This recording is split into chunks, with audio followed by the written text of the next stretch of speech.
Hello and welcome to 2CrazyMedia. I'm your host Matthew, this is your co-host Jason, and welcome to another news roundup video.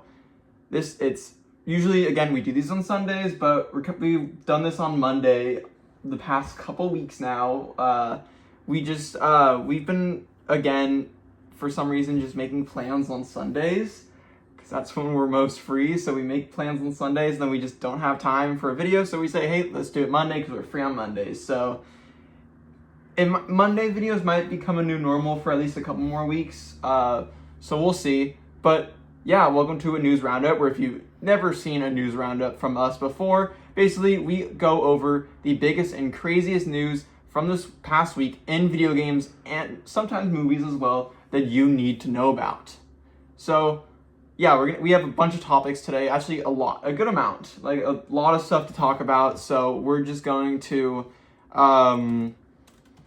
kind of get into it and talk because we have a lot of stories, some big stuff, some smaller stuff, a lot of delays, funny enough. That's kind of seems to be a trend for today's video, but we'll talk about all of it. And at the end, we obviously do our review roundup, where we go over the games that have come out or been reviewed this past week and talk about the review scores and all that stuff.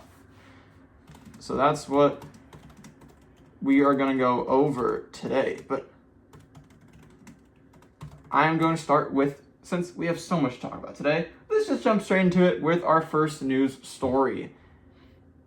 This is a pretty big one. This is one that came out over the weekend, and I will say I freaked out a little bit. I got a little hyped, and this is why we like to kind of do these news roundup videos on Mondays instead of Sundays, also because sometimes news can break on a Sunday, and it's nice to talk about it now instead of missing it on while it's fresh, you know.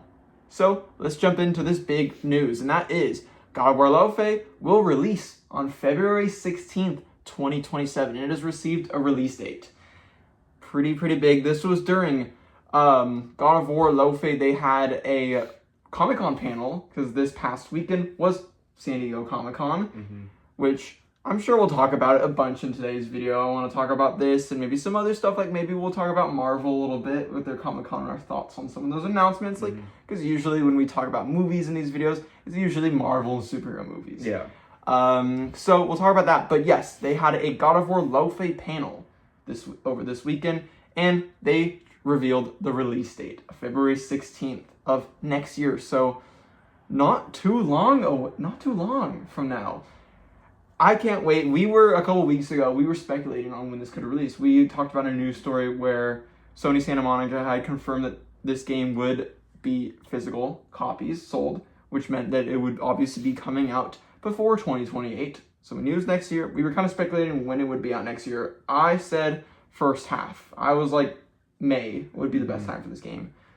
I think you said around the same time. Around May, April, maybe even March. I thought like around that time. Though I was very shocked to see even earlier than we predicted February, which February is already shaping up to be the new September. Yeah. Where this year's September, obviously, it's a crazy month with so many video games, so many games, and it seems like February is going to be the same. Not only do we have God of War Laufey, we've got Tomb Raider, Legacy of Atlantis, Persona 4 Golden, I think that's, Persona 4... I think it's Revival. Sorry. There's another one that's Golden. Persona 5 Golden. Yeah. Persona 4 Revival. What else? Metro. The new Metro game is supposed 2039 or something is supposed to come out also that month, and then Fable as well. And a lot of those games are coming out just kind of a week apart, which is going to be very busy. It's going to be and like most of those games I want to play. So it's going to be a very, very busy month for me, and I'm sure for many, many other people. But what do you think of a February 16th release date? I think it's awesome. It's really not that long. Like, it's still a while away, but it's pretty much at the start of the year, which is awesome. I think it's great. I'm just excited that this game is coming out and not too long, because this is one of my most hyped games for next year. Yeah, no, I fully agree. This is in like my top 3 for next year. Honestly, if we're looking at what has been announced for next year currently, I think this might be number 1, just because I love God of War.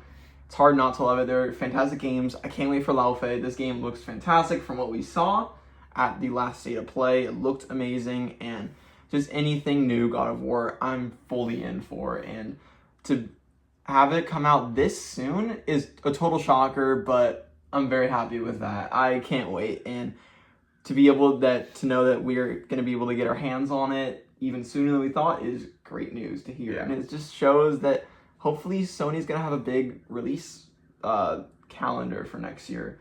Obviously, we talked about maybe we'll get the Horizon Hunters Gathering and the fair games if that is still a thing. And then maybe we'll get Intergalactic hopefully next year. Maybe this leaves the door more open for more time for Intergalactic, which is nice. Because what else are they going to do? They don't have a new Horizon game, like mainline Horizon game yet. They don't have a new Gran Turismo yet. The Insomniac was a game this year, so nothing next year. Yeah.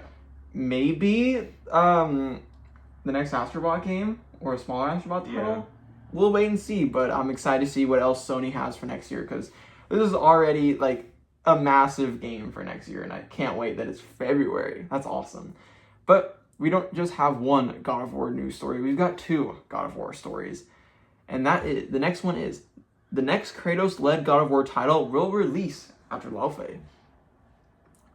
This is coming from Wesley Yenpool over at IGN. Next Kratos-led God of War game is coming after Laufey and connects directly to her story.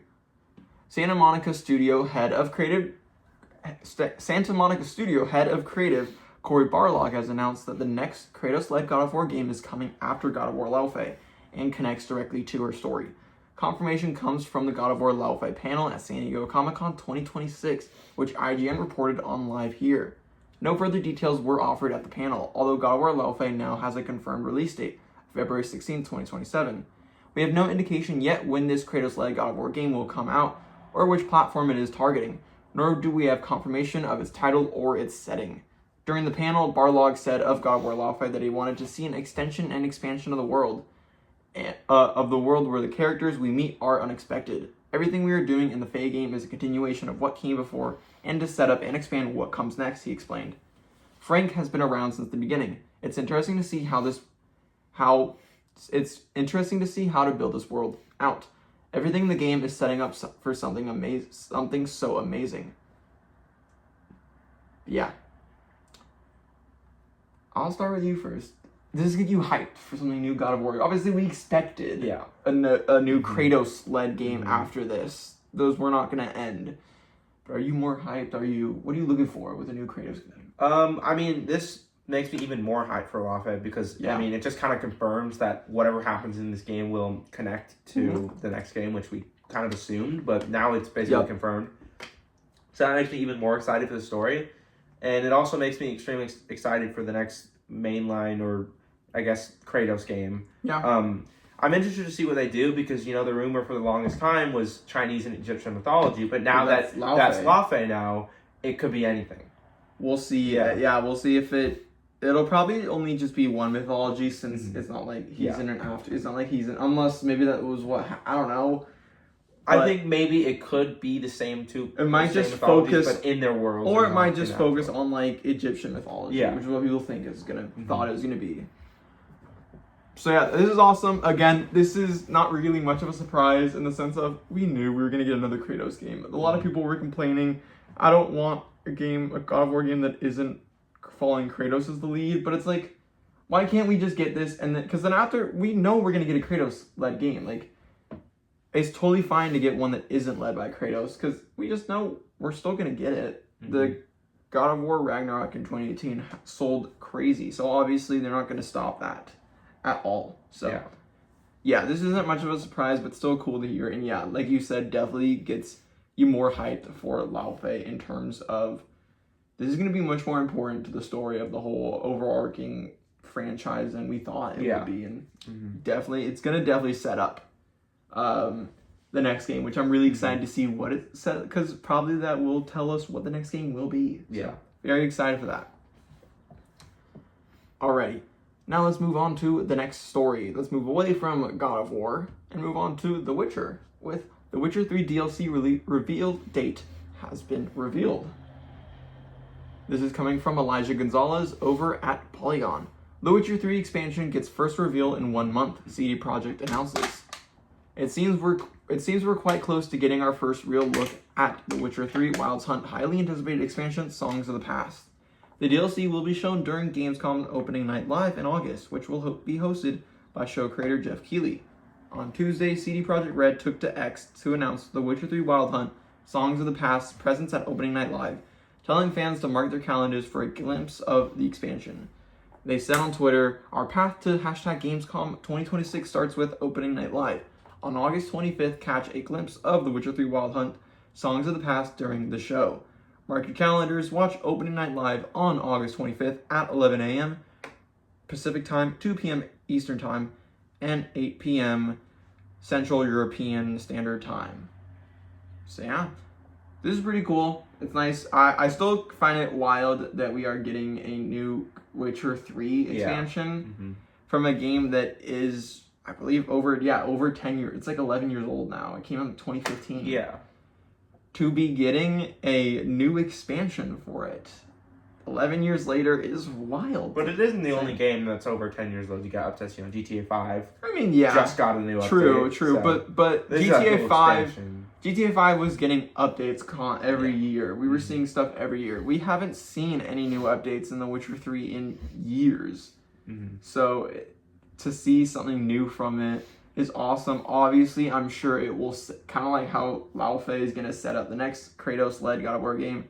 I'm sure this will set up the next Witcher 4, which was already revealed. We've seen some of it already.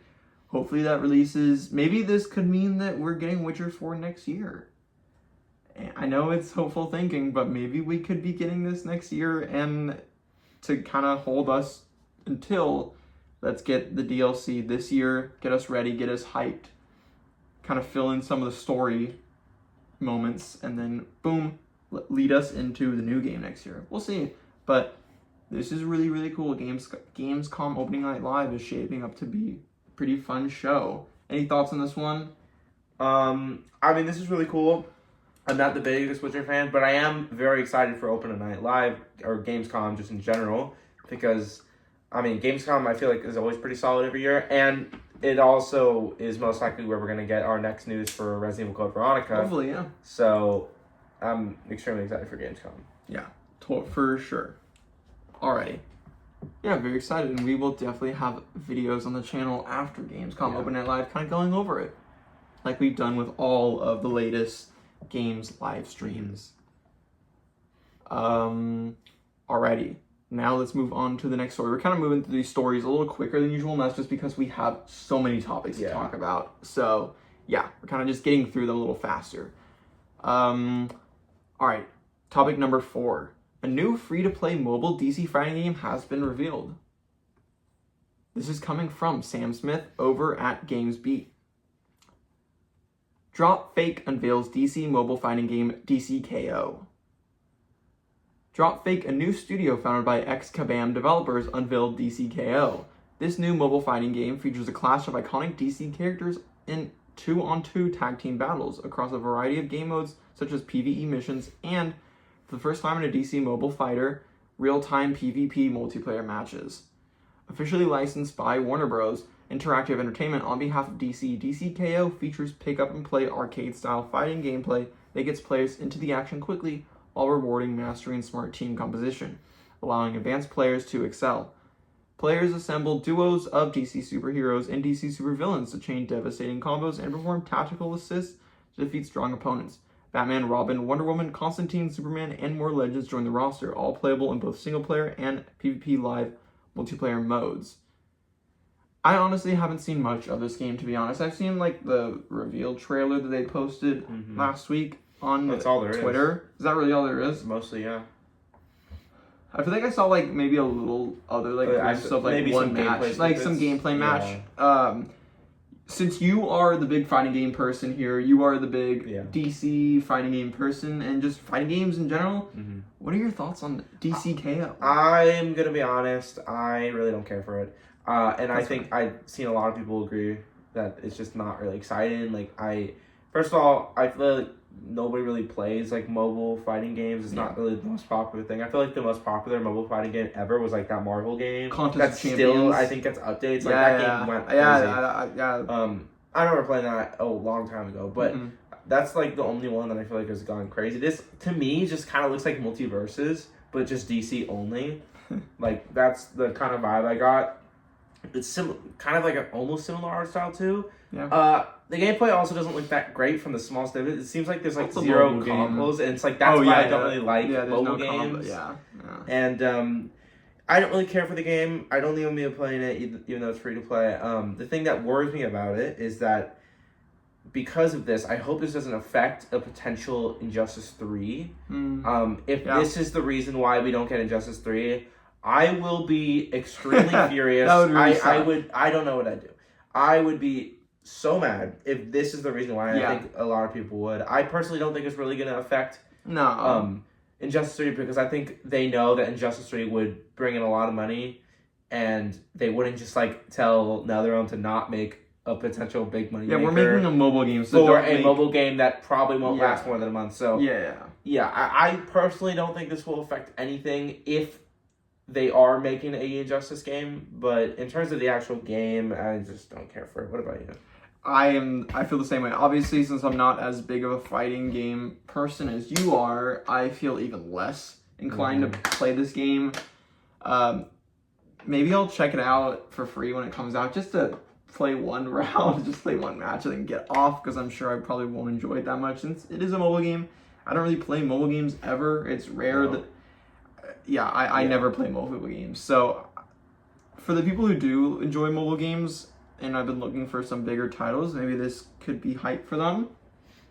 But yeah, I've got no care for this. I just have a couple weird comments about this one. First of all, totally about the Injustice. I don't think it's going to infect... I don't either. Kind of hurt the chances of us getting Injustice 3. I'm sure that's still a thing. That'd be kind of crazy if that happened. Just really stupid decision from Warner Brothers' behalf. But I don't think they're that dumb to do that, to be honest. They made some dumb decisions, but I don't think they would do that. That'd be a little too dumb. It's another tag fighter. Seems to be the rage. Marvel. I don't hate tag fighters, but I feel like every single fighting game that's come out in the past few years has been a tag fighter. Even MK1 technically was not a 1v1 game. So I would just love for the next big fighting game, NetherRealm or not, to be a 1v1 fighting game. Like, I like tag fighters because there's a lot more creativity in the gameplay, and it allows for a lot of fun gameplay.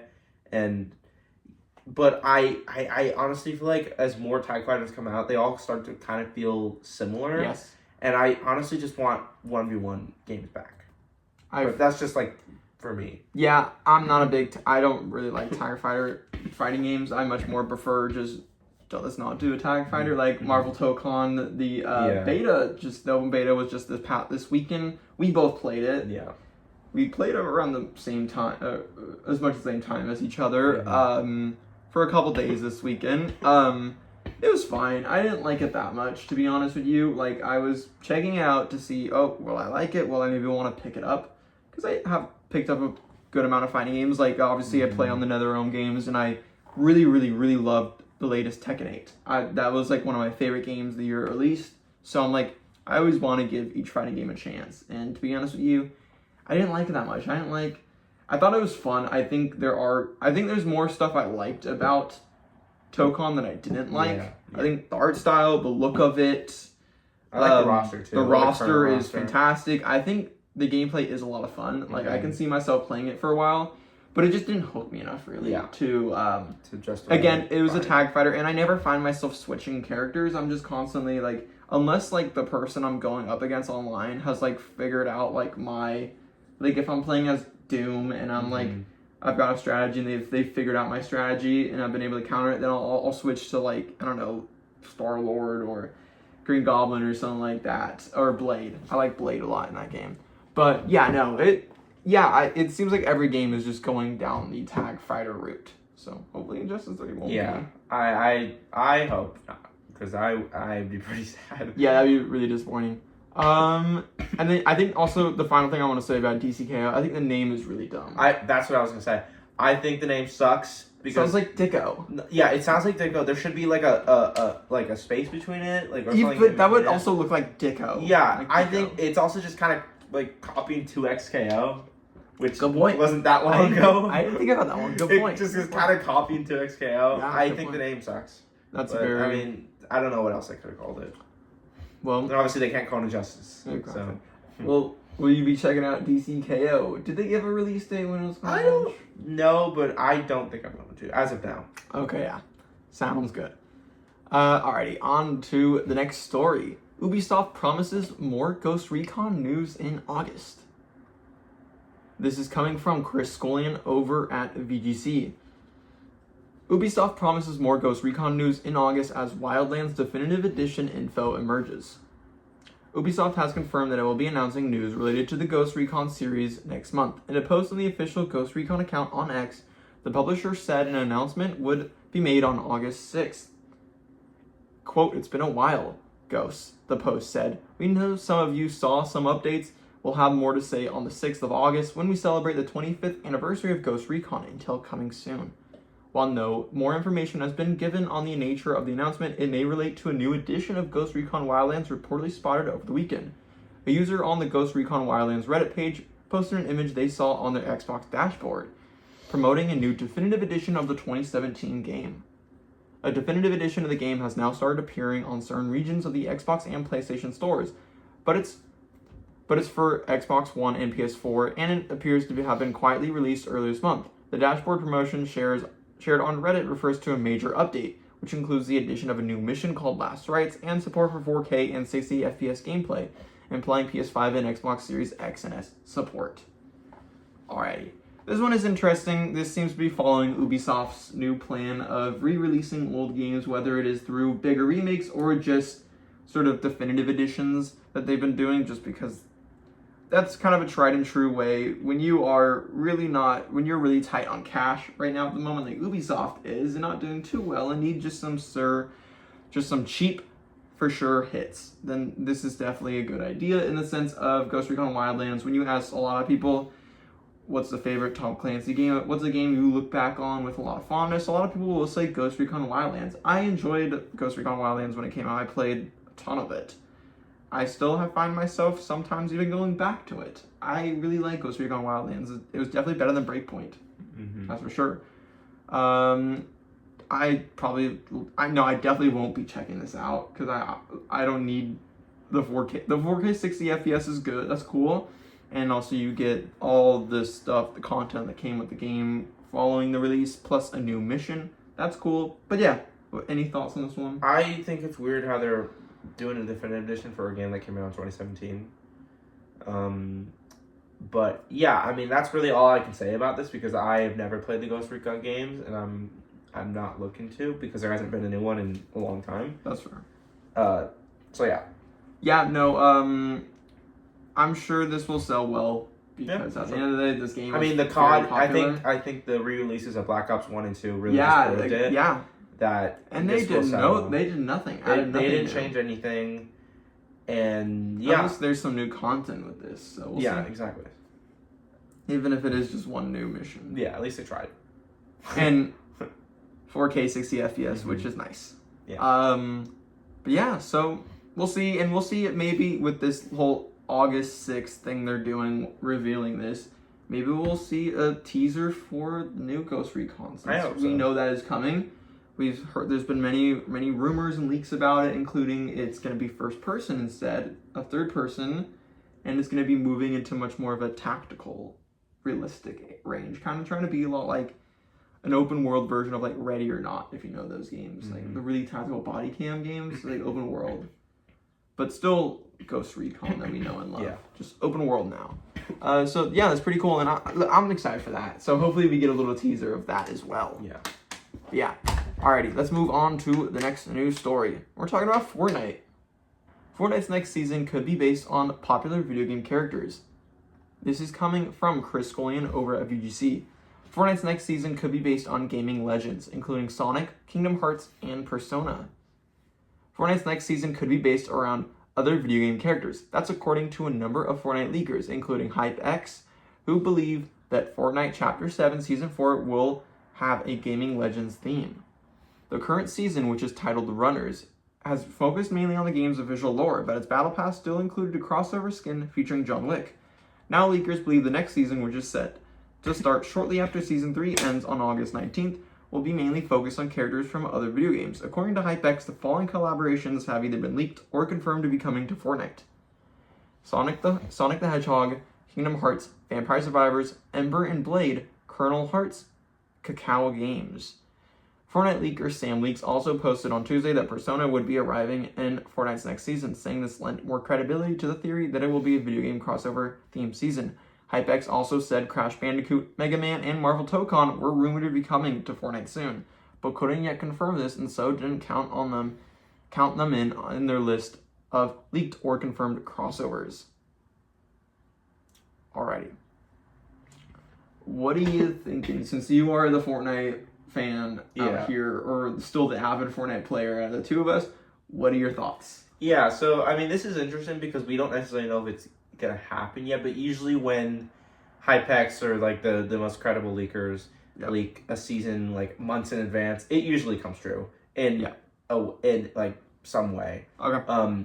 But this is actually, like, kind of like a dream theme for a season. This would even get me playing. Yeah, lately, the season theme, not to say that the seasons have been bad lately, because I actually think Chapter 7's been really good. Yeah. But the themes have not been great, because, I mean, the first season of Chapter 7 didn't really have a theme. It was just kind of movies, but that was barely a theme. Season 2 was a great season, in my opinion, but the theme was just okay. It was kind of messy. And this current season we're in right now, the theme is absolutely abysmal. I think the season's fine. Like, it's a fine season. It's just, like, the theme is all over the place. Like, you have, like, a bunch of random shit in the battle pass and John Wick. Yeah. In, like, a map that completely changed. It's a weird theme. It doesn't really have a theme. It would be cool to see a focused season. Yes, as a focused theme. Sure, It'd be our first non-Marvel fully collabed season, which would be pretty cool.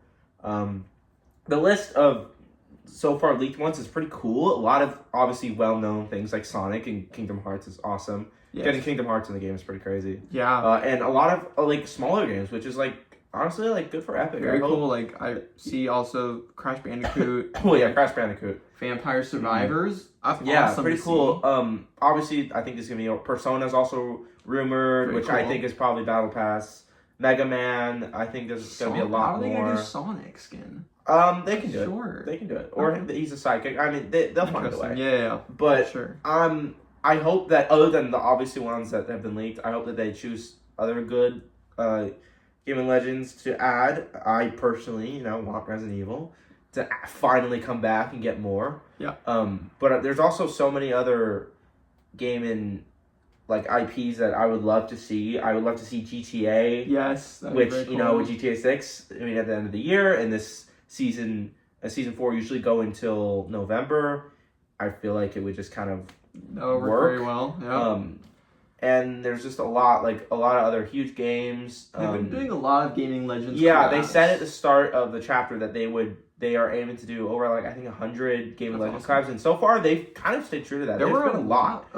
There's been a lot so far in the chapter, and I think it makes sense that this would happen for them to say 100 plus. I think that was almost them kind of a very early teaser saying, like, we might get a big season dedicated to this, and it seems like it. Yeah. I just hope that the map is cool, and I mean, it's early to say it, but this kind of gets me excited for the next season. Yeah, there's been a lot of Gaming Legends, and, like, I'll hop on the game randomly and go in the item shop and be like, there's a character from Warframe. Yeah. Or Crimson, or Chronos New Dawn. Crimson Desert. We did get a Resident Evil skin. Yes. We got Grace earlier. And they've announced didn't Control Resident they announced was going to get a skin? Control Resident is getting it. Most awesome. Will be coming out this season. Love that so much. I might buy that. I never buy skins, and I might buy that skin. And yeah, so that's really... I heard Screamer is also supposed to come to Fortnite, which... I love Screamer. I made a review on the channel a couple months ago about how much I loved Screamer this year, and that would be so cool if we got, like, a couple, like, cool cars and some music packs. That'd be awesome. So, yeah, we'll have to wait and see. Are you excited for a Gaming Legends season? For the first time in a while, I actually am pretty excited for a Fortnite season. That's awesome. That's awesome. All right, we got another Fortnite story for you, and this is a pretty fun one. Yeah. We like to talk about Halloween Horror Nights sometimes, especially when it connects to video games, because a lot of times lately, a lot of video games have been coming to Halloween Horror Nights. We got Last of Us a couple of years ago, Fallout last year, and now this year, Fortnite is coming to Halloween Horror Nights. Yeah. I'm going to be reading directly from a Universal Orlando Hollywood media site sort of press release. Halloween Horror Nights drops a new scare zone inspired by Fortnite's signature event, Fortnitemares, at Universal Orlando Resort and Universal Studios Hollywood. Halloween Horror Nights puts a twisted spin on the global video game phenomenon Fortnite with an immersive and thrilling scare zone inspired by Fortnitemares, the game's signature Halloween event, debuting this fall at Universal Orlando Resort beginning August 28th and September 3rd at Universal Studios Hollywood. Fortnite is a global ecosystem where, blah, blah, blah, blah, blah. Now Halloween Horror Nights fans will have the chance to drop into the world of Fortnitemares with an all-new scare zone featuring ever-evolving and high-stakes environments. Guests will enter Freaky Fields, a Halloween-inspired living battleground overcome with a threatening forest. Throughout the scare zone, fans will encounter the battle bus along with familiar Fortnitemares characters, plus a few new additions exclusive to Halloween Horror Nights as they work to escape and claim victory. That's awesome. To be honest with you, since we are not only just in sort of the fandom world of video games, and we follow video game news a lot and are into that, but we are also very into Halloween Horror Nights. We've said this on the channel before. We both love Halloween Horror Nights. We've even made videos specifically on Halloween Horror Nights. Yeah. That had nothing to do with video games. Like, we love Halloween Horror Nights. It's something we both go to multiple times every year and just follow all the news and the speculation all year round. And this was a shocking one. This was rumored last year, I feel like, and we kept joking about it. Oh, the Fortnite's coming to Halloween Horror Nights. This was announced. It's real now. I can't believe it. I was at first so mixed on this, because on one hand, Fortnite isn't scary. Like, why is Fortnite? It is, like, even though the game is technically rated T for teen, and it is a game where you shoot people with guns, and there are some, like, horror stuff in it, there is just mainly kids that play. That's kind of the people look at it and say, oh, this is just a kid's game. And so a lot of people have been a little angry that, oh, why are we having kids stuff come to Halloween Horror Nights? This is going to bring... It's not a kid's IP. I know, yeah. And also people are saying this is going to bring in a lot of, like, little kids to the event and they're going to want to go. And I don't think so. I don't think so. We know people that are, like, big Fortnite fans that aren't Halloween Horror Nights fans. Yeah, they have no interest. We've asked them, hey, do you want to go to, are you now interested in going to Horror Nights because of this? And they said no. Yeah. They just are interested in, oh, is this going to bring new skins? Yes, exactly. Most Fortnite players are most likely just going to brush this off and be like, that's cool, but I don't really care to go. Or be like, oh, I'm too scared to go. I'll just watch YouTube or something. Yeah. But for the Hornet, but I'll be honest with you, I think this is kind of cool. Like, I love when we get video games at Halloween Horror Nights. I loved Last of Us. I loved Fallout. Anytime we get any video game IP, since it's just combining two things I love, Halloween Horror Nights and video games. And whenever that happens, no matter what the IP is, technically, I'm there for it. And I think this is going to be, at the end of the day, it's fun. Yeah. We know the location for this. This is going to be, because we go to Hollywood. We don't know, actually, I do know where it is in Orlando as well. If you're going to Universal, and this is only for those of you who, like, understand the event. For those of you who've never been, you might be a little confused about what I'm about to say, but at Universal Orlando, this scare zone is going to be located in, like, that little woodsy trees area where all the trees are covered, where, like, that cat lady scare zone was last year. That's going to be there this year. They've already got some, like, props out there, which very, very cool, true to the video game, which is very cool. And then in Hollywood, it's going to be the main fire tower scare zone. So not the first one with, like, the chainsaw people. That will be something else.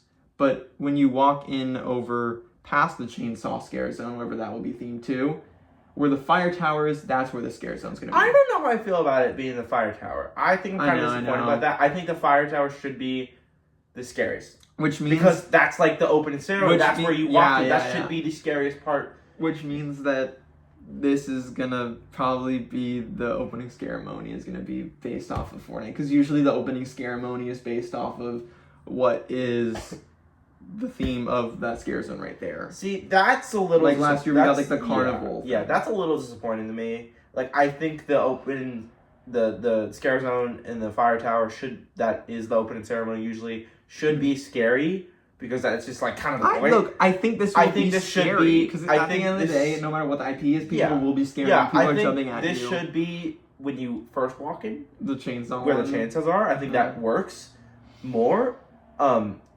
But you know, I would prefer it to be a scary one, but it doesn't necessarily mean it doesn't necessarily mean that the opening ceremony will be only Fortnite. Like last year, Art the Clown was in it. True. So, and that scare zone had nothing to do with him. Yeah, we'll see. It'll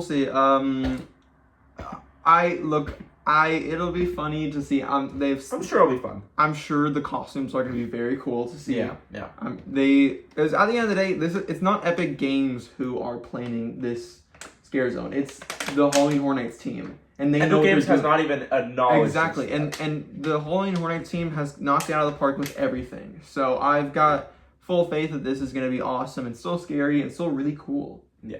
And yeah, people may not like the IP, but it's still going to be great. Yeah. We've gotten plenty of houses based off movies that people don't like, but the houses are still good. So, and at the end of the day, you can just walk around and fully avoid the scare zone. Yeah, it's a scare zone. It's not a house. You can fully avoid it and never see any Fortnite character. Yeah. Like, maybe not even in Orlando, you can just fully avoid it. I'm sorry, but I think it's gonna be fun. It'll be fun. And it'll be cool to see like the battle bus and all that stuff. I'm sure it'll be silly. Yeah. But yeah. Alrighty. Let's move on to the next story. And that is the Xbox Series X and S version of Avatar Legends, the fighting game, has been delayed. This is coming from Wesley Yenpool over at IGN. Xbox gamers slam Paramount after Avatar Legends, the fighting game, suffers shock delay on their console just hours before launch. Avatar Legends, the fighting game, has suffered a shock delay on Xbox just hours before it was due to come out, sparking a backlash from fans. The Paramount Games Studio published fighting game developed by Gameplay Group International was due out today, July 23rd, across PlayStation 5, Xbox Series X and S, PC via Steam, and Nintendo Switch. But in a note to fans published just a few hours ago, Paramount said the Switch version will be available as the standard edition only, and crossplay with other platforms and language localization beyond English will not be available. We're committed to bringing these features along with upgrading to the Deluxe Edition to players as soon as possible, and we'll keep you updated on our timeline and progress, Paramount said. But it's an even worse situation for Xbox fans, who have seen the game and it's entirely delayed to September 3rd, a 6-week wait that sets Xbox players back significantly on the competitive front.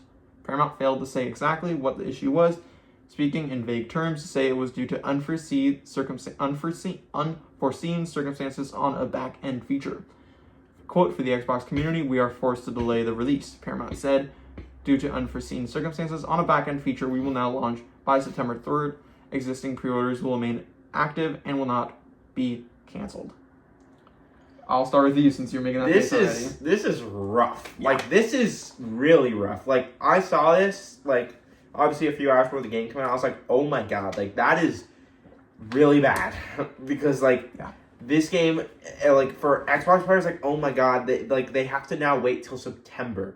That's more than a whole month away. Yeah. Like, that is brutal. Yeah, people who imagine being being super excited for this game, playing on you only have an Xbox, and it's hours away from the game coming away, and they say that the game's getting delayed over a month. Like, that is heartbroken. Yeah, it sucks. Like, if that was a game I was like super excited about, I don't know what I would do with myself. Like, that I'm feeling for everybody who is like affected by this. Like, that is horrible. And I think what makes it even worse is that other consoles are able to play the game. Yes. And that these Xbox players who only have an Xbox just have to sit there until September 3rd while every other console gets to just play it and has it right now. Yeah.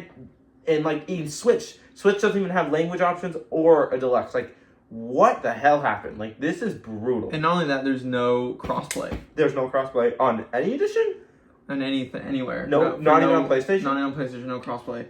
They want to add it post-launch. Woo!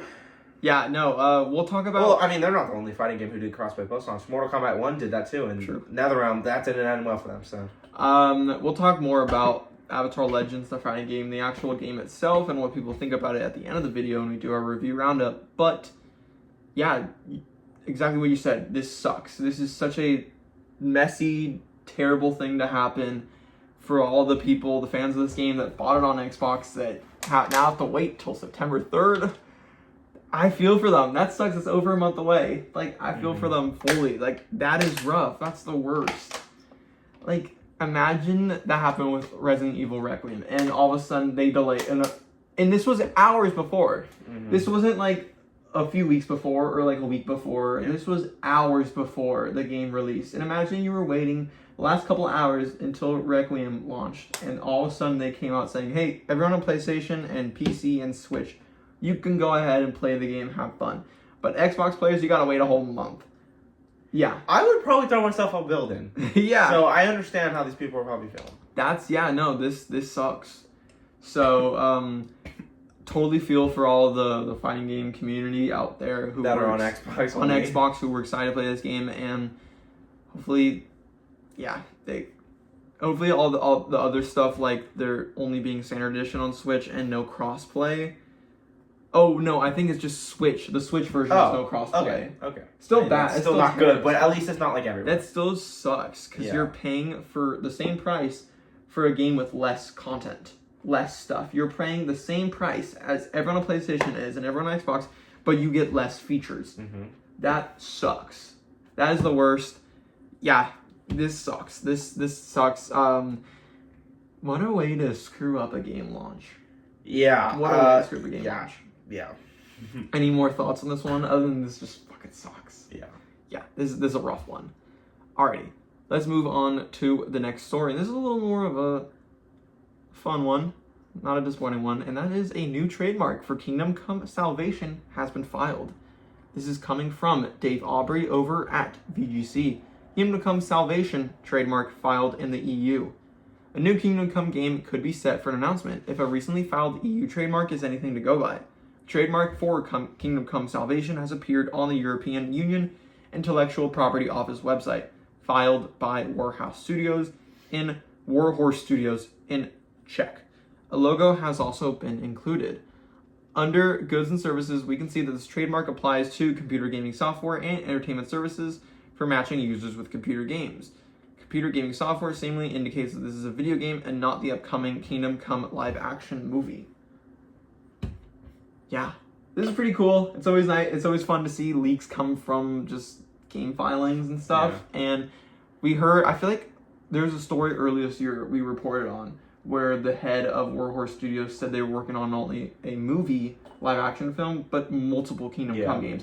They had multiple Kingdom Come, a big one, they were going to do smaller ones as well, plus that Lord of the Rings game they also talked about they were doing.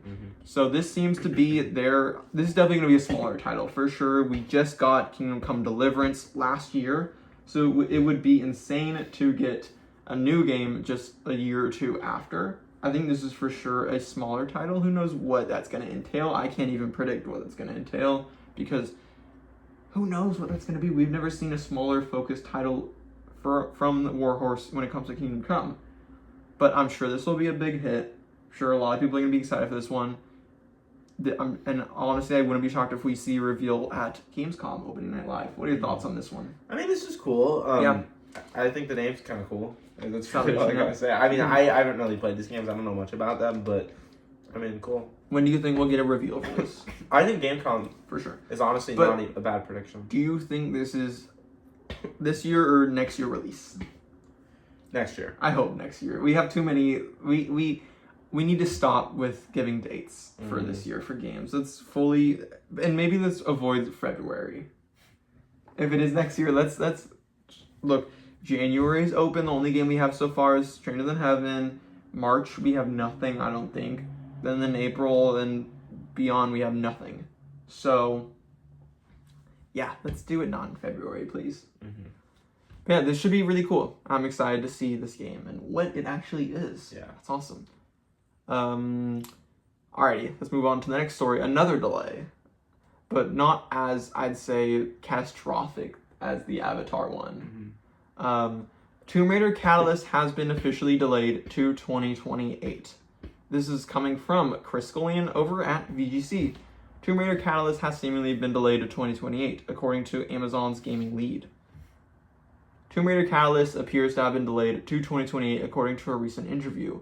Amazon's general manager of gaming, Jeffrey Gaddis, was speaking to the game business about the range of titles being funded or published by Amazon and whether its strategy mainly focused on AAA, AA, or indie titles.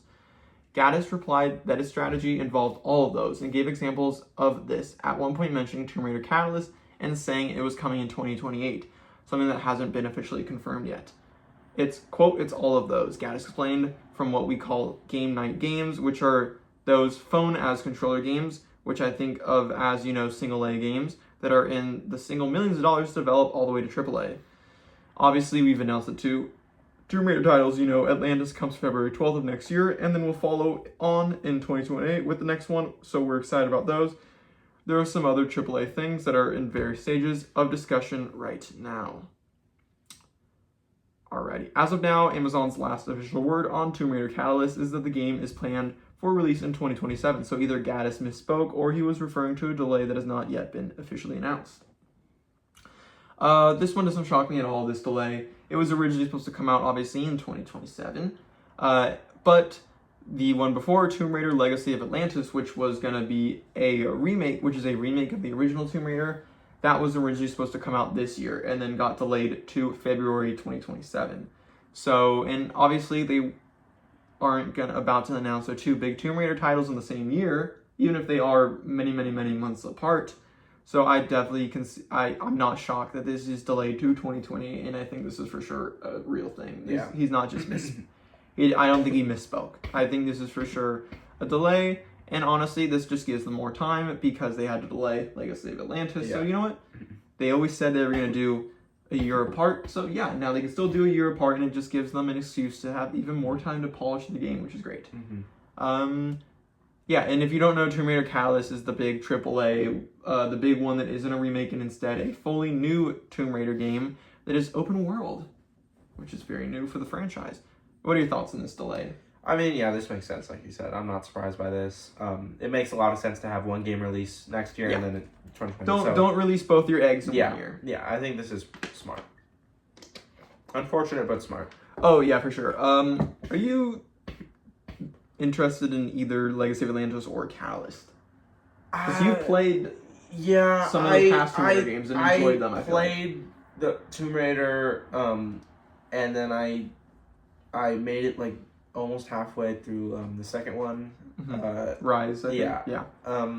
But yeah, I'm not like the biggest fan of the Tomb Raider series.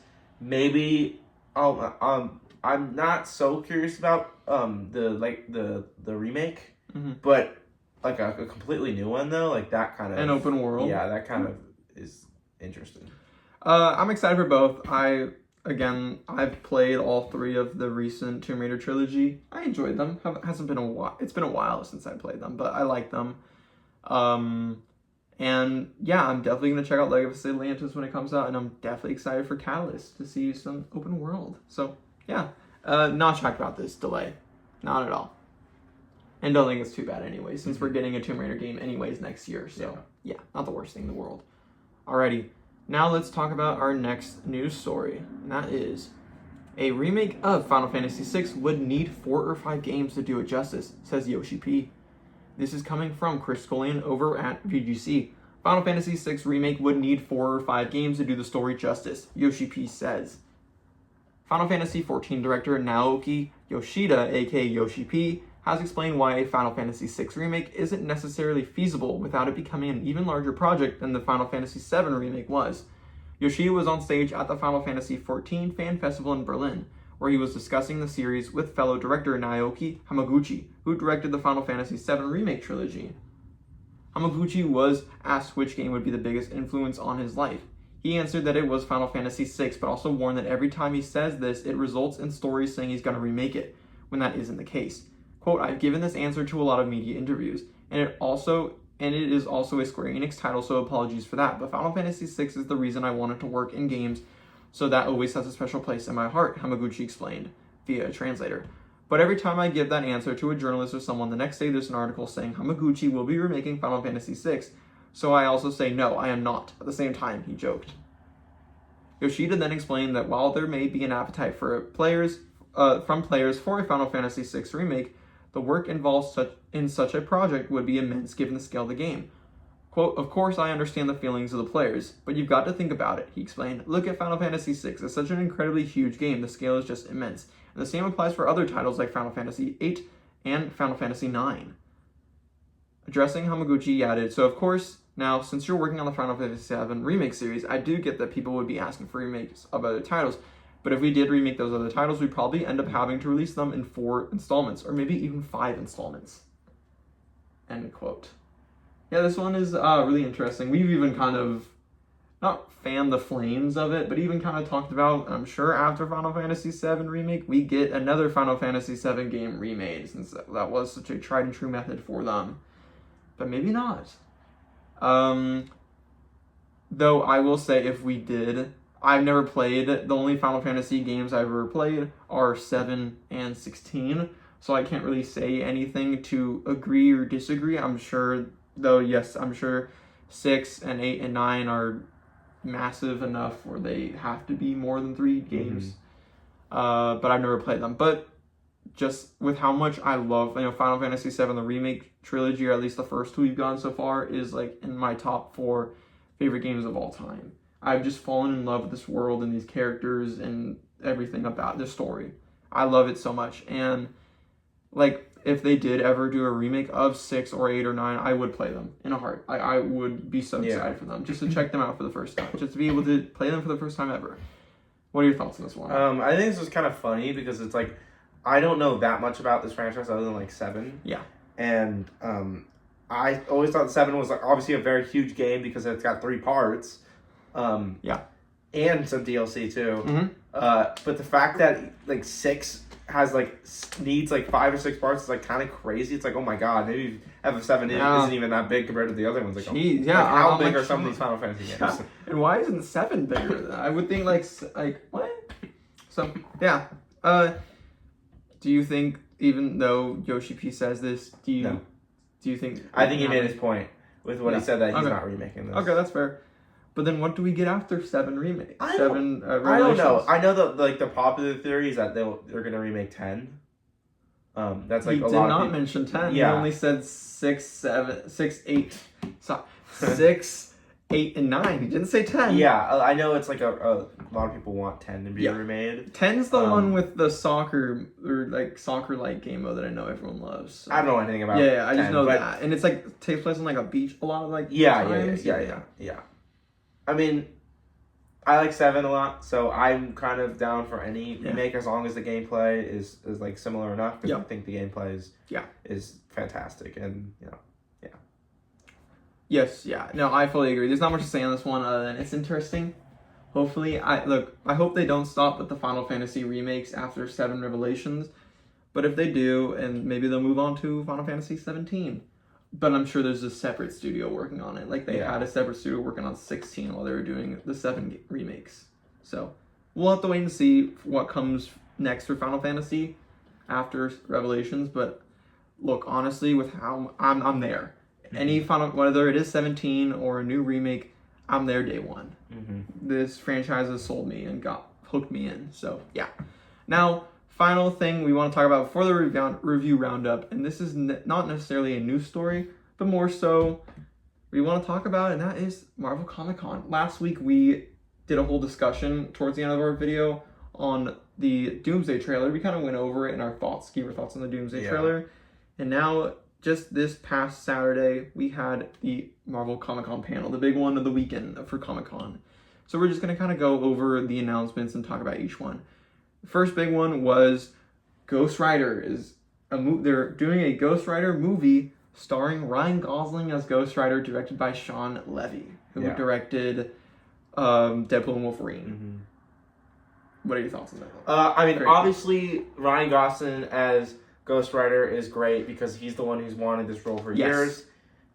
I'm glad he got the role. I'm super excited. I'm not like the biggest fan of Ghost Rider.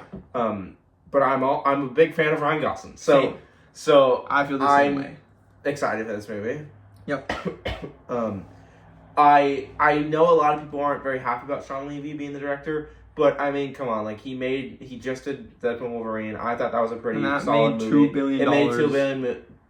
Like obviously they're gonna bring him back. And the thing you gotta Like- realize is that it's Gosling who recommended Levy, because he's working with him right now on Star Wars Starfighter, which is releasing next year, and they're gonna be now making 2 movies in a row together. Mm-hmm. And obviously, Disney likes this movie. People at Disney have seen the movie Starfighter. Even Kevin Feige said he saw an early cut of the movie, really liked it. So obviously, this movie, they like it enough to say, hey, you've made 2 really good movies for us. Now make Ghost Rider for us. Yeah. And Ryan Gosling is like, hey, I really like working with you. Can you work with me? Mm-hmm. And the great thing about Sean Levy is, yes, a lot of people have issues with him, but if you want a for sure, this movie is happening. It's not going to be delayed. It's not going to be canceled like something like Blade. It's going to happen, and it's going to come in on budget or even under budget and on time. Then you go to Sean Levy, because at the end of the day, he's good at what he does when it comes to getting a film made on time, in budget, and making sure the studio doesn't absolutely hate him. Yeah. So, yeah. And honestly, that is a skill in itself. It's really hard to get a film in budget. Like that's impossible. Like that's a really hard task. So, yeah, I think it's cool, and I'm excited for it. Same way you said. I'm not the biggest Ghost Rider fan, but I love Ryan Gosling is like my favorite actor. So I'm in for that alone, and that is coming, I believe, like July 2028. Yeah. So after Secret Wars. Mm-hmm. And then the next thing we got was just some Doomsday stuff. They showed a trailer just for the audience at Comic-Con. Which, we're not going to talk about it. It got leaked. But the trailer got leaked. It got leaked. It got leaked. But we're not going to talk about it until it actually does come out. Yeah. And then they also had they had the whole cast there, very cool. They also had a fun little joke with Deadpool. Ryan Reynolds in costume which came was out. very cool. I don't think it necessarily means anything. Yeah, it's just a more funny joke. I do think Deadpool is going to personally show. I think he's showing up in the Avengers movies, but I don't think that was meant to be. I think that was just a funny Ryan joke. Reynolds joke. Yeah. Yeah. And then the big thing at the end. Black Panther 3 is officially confirmed. Yes. Coming from Ryan Coogler. And we've got a brand new Black Panther, T'Challa's son, who we saw in the post-credit scene of Wakanda Forever. He is now aged up and is going to be played by none other than David Johnson, who, if you don't know who David Johnson is, he is recently been in The Long Walk and also Alien Romulus. Fantastic in both. I think he is amazing in both of those films. Seriously, one of the most talented young actors out there that deserves more recognition, in my opinion, and I'm so happy for him. I know a lot of people were saying Damson Idris, and as much as I love Damson Idris, I am a huge Damson Idris fan, just as much as I am a David Johnson fan. I have been campaigning for David Johnson for roles like James Bond and stuff like this forever now. I mean Damson Idris, sorry, Damson Idris. But I think David Johnson is such a talented actor that I'm so happy to see him get this role. It's all such a surprise, and I can't wait for Black Panther 3, and this is coming out December 15th, 2028. Yeah. What are your thoughts on that? I think it's a really good casting. It caught us by surprise. Like, that was not someone who was really considered. Yeah, we were not. But it was definitely an amazing choice. I think great choice. He's going to do really good. I'm excited for the movie. I like, obviously, Black Panther 1 is amazing. Yes. I like Black Panther 2 as well. So, yeah, I'm excited for this movie. It's kind of crazy that this is like one of the first ones to come after Avengers. But then again, it's Ryan Coogler. But yeah, it's Ryan Coogler. I mean, come on. He just made Sinners, which is great. So, yeah, makes sense to give him another Black Panther movie. I cannot wait for that movie now. Anything else you want to say on the Marvel Comic-Con panel? No, there wasn't too much announced, but I think what was announced what was announced, they did. And I'm glad they didn't like pull here's 20 movies coming out after Secret Wars. Yeah, like we didn't need that. Let's just do 2. Let's announce 2 movies. Awesome. We've also Kevin Feige also just dropped the Nova movie is happening as well during some interviews after. And let's focus on Doomsday and Secret Wars because this is the big things coming up. I like that. I think that's smart. Yeah. But I'm sure we will get more because in just a few weeks is D23. Yeah, I think that's why they didn't announce it and too much. I'm sure we'll see a lot more Marvel big announcements at D23 in just a couple weeks. So when all that gets announced, we will talk about it on the channel. But now let's move on to the final part of the video, and that is the review roundup, where we go over the biggest games that have come out this past week or have just been reviewed. We have one game that we're going to talk about that isn't technically out yet for everyone, but did receive reviews last week. So we're still going to talk about it. So we're gonna start with that game that I just mentioned. That is Halo Campaign Evolved. If you don't know what Halo Campaign Evolved, this is a remake of in Unreal Engine 5 of the original Halo Combat Evolved campaign. Just the campaign, no multiplayer, which a lot of people don't like. I definitely can see. I agree. I wish there was multiplayer because Halo multiplayer is just as beloved and important piece of the Halo puzzle as is the campaign. So it sucks to see that not there. But yeah, Halo Campaign Evolved. It is not released technically just yet. The standard edition comes out tomorrow, as of recording this video on Monday, July 27th. It releases Tuesday, July 28th for standard edition. But if you paid an extra like $20 for the deluxe edition, you could have started playing it Thursday morning, which I did. I've been playing it. I will have a review on the channel. We'll both have a review because you'll start playing it tomorrow. Yeah. And we'll probably have a review on the channel depending on how much we play, either the end of this week or next week. But yeah, to kind of go over the scores, it is currently sitting on OpenCritic with a score of 83 and Metacritic with a score of 82. I don't want to give my thoughts on it just yet because we'll save that for the review later this week or next week. But yeah, 83 and 82, pretty good scores. I thought they'd be higher, to be honest with you. I was thinking at least an 85, but there's enough issues that people have where it makes sense sitting at an 83 and an 82. To read a couple of reviews, Morgan Park over at PC Gamers gave it a 70 out of 100 and said, Halo Campaign Evolved is a novel trip around a familiar ring, but its biggest changes point to an unremarkable future for Halo.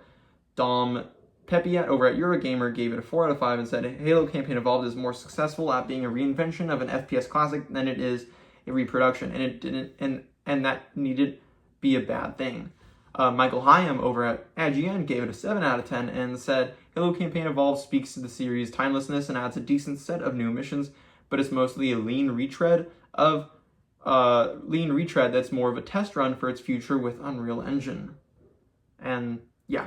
Finally, Ethan Krieger over at Dual Shockers gave it a 6.5 out of 10 and said, Halo Campaign Evolved brings back one of the coolest FPS experiences of all time, and it looks better than ever. Unfortunately, some PS5 specific headaches and bad performance issues are currently holding it back in major ways. I can already think of at least one of the PS5 headaches, and that is you have to sign into a Microsoft account to play the game. For people like me who used to own an Xbox or do still own an Xbox, that's not the hardest thing in the world if you know your Xbox login. But if you don't, yeah, you gotta create a whole new Microsoft account. So yeah, that could be a little annoying. But yeah, are you looking forward to starting it tomorrow? Yeah, I mean, I'm excited. Again, don't want to give my thoughts. I just rolled credits today on the main campaign and have been playing through the 3 new bonus missions. And that's all I'm going to say for now. But yeah, Halo Campaign Evolved. It comes out tomorrow. Pretty good review scores. We'll give a review later this week or next week on it. I'm just excited to play with you, though. That'll be a lot of fun. All right, the next game we want to talk about is Splatoon Raiders. This is the new single-player Splatoon game coming from Nintendo, obviously. And this is currently sitting on OpenCritic with also an 83 and Metacritic with an 81. So about where I expected it to land. Is that where you expected reviews to land for that as well? Alrighty. To read a couple of reviews for Splatoon Raiders, Logan Plant over at IGN gave it a 9 out of 10 and said Splatoon Raiders is an incredibly well-designed action RPG with an expertly executed loop. Its deep customization, challenging battles, and sheer variety make it the best Splatoon campaign yet and one of the top games on Switch 2. Steve Watts over at GameSpot gave it an 8 out of 10 and said Splatoon Raiders shows a new degree of flexibility for the franchise, with a single-player campaign that's much more satisfying than its past attempts to inject a story campaign into the main games. And then Mike Minotti over at Giant Bomb gave it a 3.5 stars out of 5 and said after rolling credits, Splatoon Raiders made it clear that there is still a good amount of post-game content to check out.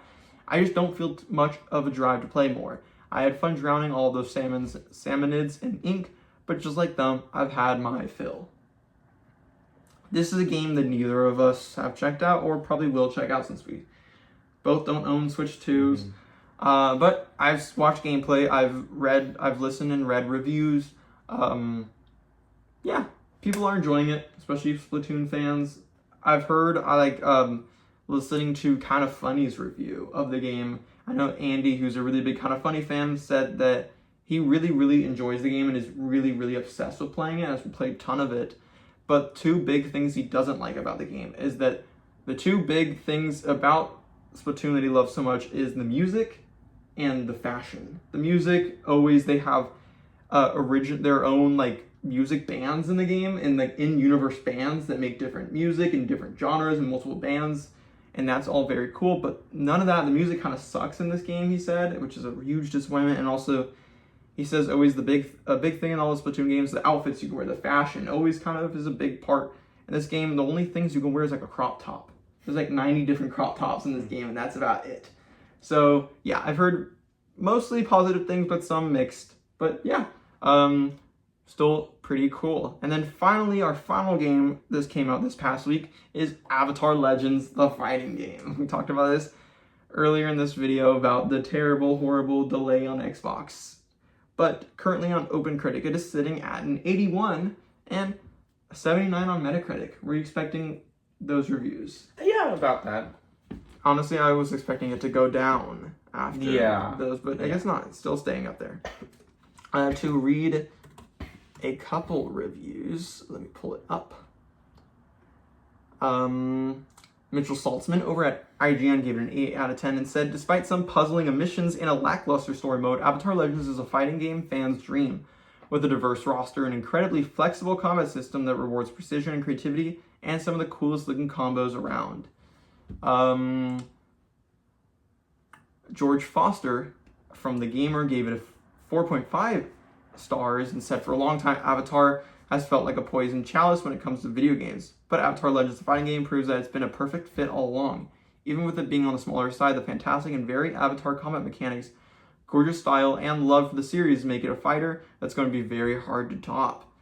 And then, finally, let's do, Donovan Erskine over at Shack News gave it an 8 out of 10 and said, Avatar Legends, the fighting game, is a rock-solid fighter that manages to honor a beloved IP without compromising any of the sensibilities needed to succeed in this genre. Yeah, since you are the fighting game guy, any thoughts on Avatar? No, I mean, the reason I'm not getting this game is because I'm not someone who cares for Avatar. And, you know, sometimes I can look past an IP I'm not, like, the biggest fan of. For, like, a fighting game or something. Yeah. For a game I've seen you do that before. So yeah.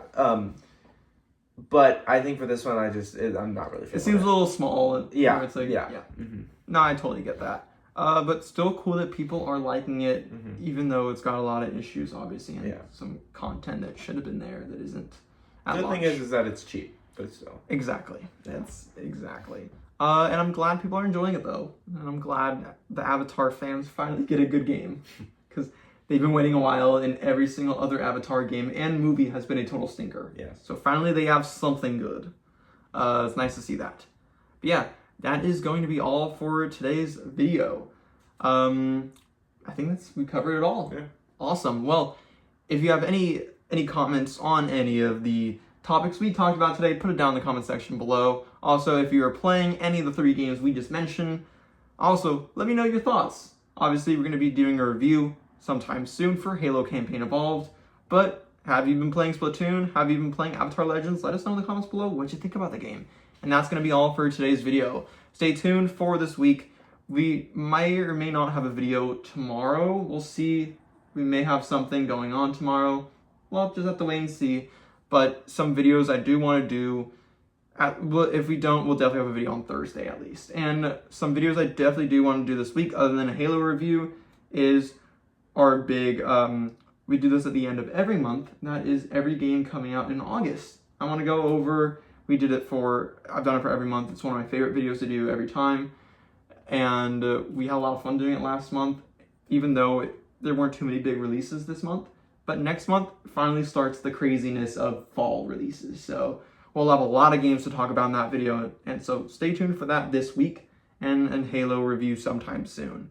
But yeah, that's going to be all for today's video. Thank you so much for watching, and goodbye.